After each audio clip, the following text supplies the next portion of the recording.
In continuing what we talked about previously, I'd like to bridge some gaps between the previous topics about light. In the beginning, we talked about spiritual light from a perspective of infinite energy that is everywhere and encompasses all things, from which all things come from and which all things return to. I want to explore what source energy actually means.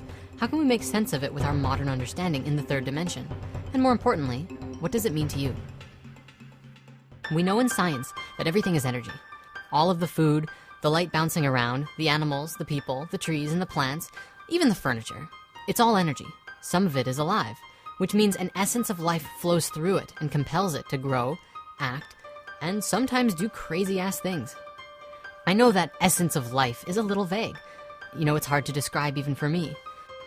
While today there are many sciences and researches delving into that ultimate question, what is a soul? There is still no concrete answers to this question. Despite this, I'd like to not throw the baby out with the bathwater, and so I'm going to do my best to describe what I've come to know based on my research and life experience on this topic. And I'm very interested in exploring this question both scientifically and spiritually. So when I say life essence, what I'm describing is the difference between a person and a couch. One is alive, it has life, it has a soul. Or perhaps this physical vessel, the body, has spirit flowing through it. It has consciousness, it has awareness. There's something about it that's magic. That spirit or life is what can create a couch. But a couch cannot create life, at least not yet. A person likewise is also a creation.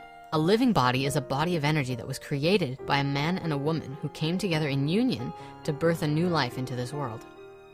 So what this means is that we are all creations and we are all creators. We can create both living and non-living things. So what does this have to do with source energy? When we're talking about this grand and mysterious source energy, let's just try and be real and keep it tethered to the third dimension, our physical world. It's easy to go out into the mystical, magical universe, but that doesn't really help us grow right here, right now. So first of all, let's define what these words even mean. The modern definition of source is a place, person, or thing from which something comes or can be obtained. Even older before that, the etymology of source is support or base, which comes from the old French word which meant beginning, described as a fountainhead of a river or stream.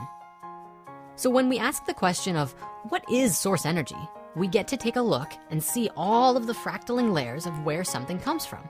In this case, us. As Carl Sagan said, if you wish to make an apple pie from scratch, you must first invent the universe. Thank you very much. At the largest scale of our source, we indeed have the whole universe.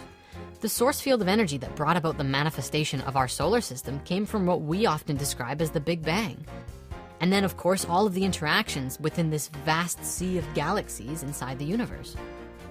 Yeah, we're in there somewhere.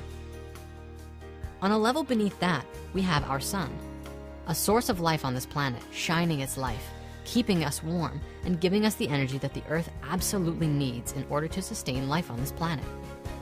On a level beneath that, we have the Earth. She's required in tandem with the sun in order for us to live.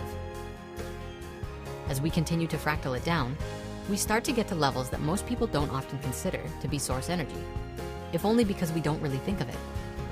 The source of the food we eat comes from plants. It also comes from some animals. We'll leave the health and moral discussion of eating meat out of this video because the fact of the matter is humans eat a lot of it, whether it's good for us or not. The source of the water we drink comes from lakes, rivers, and streams. A large source of our electricity right now comes from our manipulation of oil, gas, the splitting of atoms, and the movement of water.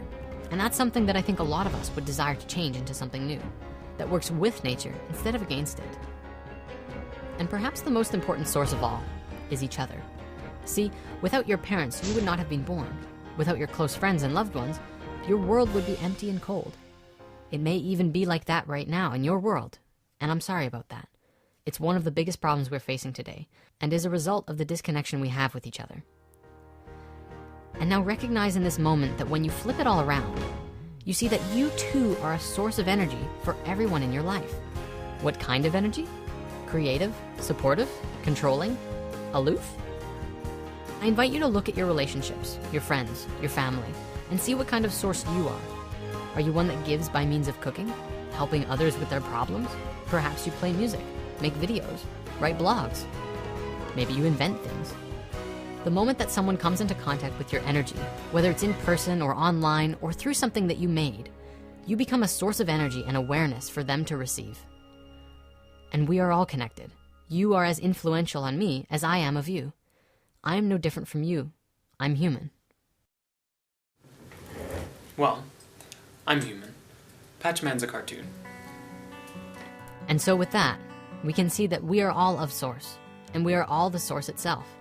At the grandest level, we are a part of this whole majestic universe, and at a very relatable level, we are all physically the source for each other's growth, transformation, and even entertainment.